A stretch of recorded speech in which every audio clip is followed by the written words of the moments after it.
में हमारी पीढ़ियां हैं, उनके ऊपर किसी भी तरह का हमला बर्दाश्त नहीं करें। करना चाहता है, मैं चैलेंज करके कहता हूं, जिस भी पार्टी के राष्ट्रीय अध्यक्ष में हिम्मत हो वो आजाद समाज पार्टी के राष्ट्रीय अध्यक्ष से डिबेट करे।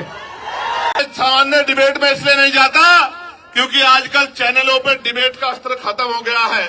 अपने स्वाभिमान सम्मान की रक्षा स्वयं करनी है, वहां कोई भी आके बैठ जाता है और कुछ भी कहने लग जाता है। हम इतने लोगों का प्रतिनिधित्व करते हैं, इसलिए हमारी जिम्मेदारी है कि हम अपने सम्मान की रक्षा। राष्ट्रीय अध्यक्ष यूजीसी के विषय पे हमसे डिबेट करे और जो कमजोर वर्गों के विषय उन पर डिबेट करे, मुसलमानों के विषय पे डिबेट करे, ईसाइयों के विषय पे डिबेट करे, सिखों के विषय में डिबेट करे, बौद्धिस्टों के विषय में डिबेट करे, कर्मचारियों के विषय में डिबेट करे। फिर आके सवाल कीजिए, हम आपके सारे सवालों का जवाब देंगे। प्यारे साथियों, आरक्षण क्या जाति के आधार पर मिलता है? आरक्षण क्षेत्र के आधार पर भी मिलता है। आप जाके देखो, जम्मू कश्मीर में आरक्षण क्षेत्र के आधार पर मिलता है। आप जाके देखो, हिमाचल में आरक्षण क्षेत्र के आधार पर मिलता है। आप जाके देखो, उत्तराखंड में आरक्षण क्षेत्र के आधार पर मिलता है। कौन कहता है जाति के आधार पर मिलता है? आरक्षण उनको मिलता है जो पीछे रह गए हैं, जिनका प्रतिनिधित्व कम है।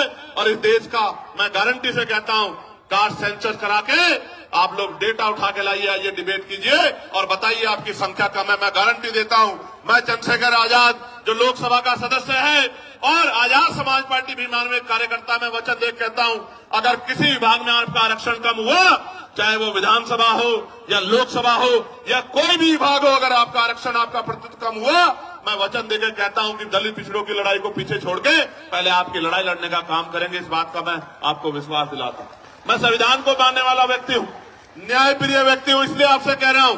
तो मगर सच का सामना तो करना ही पड़ेगा।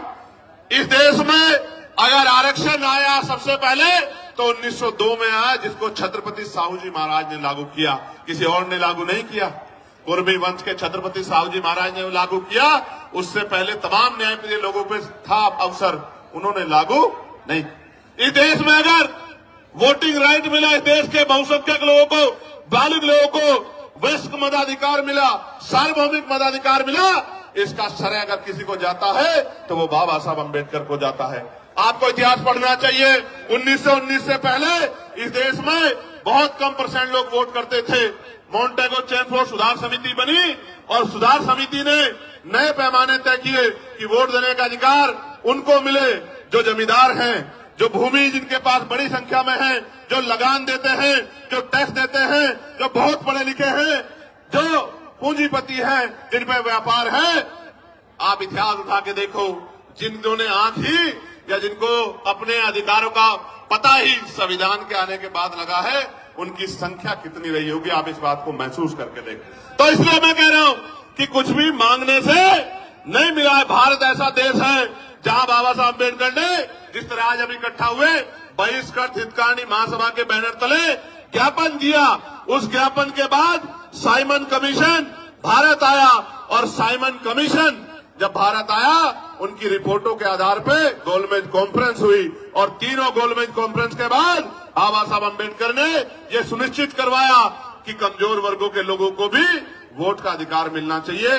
तब इस देश में, और आपको जान के खुशी होगी कि न्यायप्रिय चरित्र जिसे कहते हैं, कि भारत पहला ऐसा देश है कि संविधान के लागू होने के साथ देश की महिलाओं को और गरीब और अमीर तमाम तबकों के लोगों को वोटिंग राइट मिलने का काम हुआ। ये काम अमेरिका नहीं कर पाया, ये काम जर्मनी नहीं कर पाया, ये काम यूरोपियन कंट्री नहीं कर पाई, ये काम इंग्लैंड नहीं कर पाया। ये काम अगर किसने किया कि महिलाओं को बराबर का अधिकार मिले, तो ये भारतीय संविधान में बाबा साहब अम्बेडकर ने किया। हिंदू कोड बिल पे इस्तीफा दिया जब महिलाओं को उनके अधिकार नहीं दिला पाए, पिछड़ों को उनके अधिकार नहीं दिला पाए। इसलिए हम तो लंबे समय से उपेक्षाओं से लड़ रहे हैं।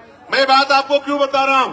जब हम चारों तरफ देखते हैं तो माननीय रामसु वर्मा दिखाई देते हैं, संत राम बी प्रजापति दिखाई देते हैं, मान्यवर काशीराम साहब दिखाई देते हैं, मान्यवर दीना भाना वाल्मीकि साहब दिखाई देते हैं।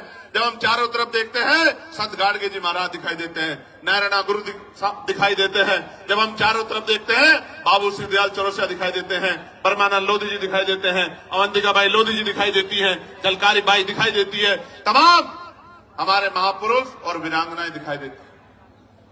ये सब कौन है?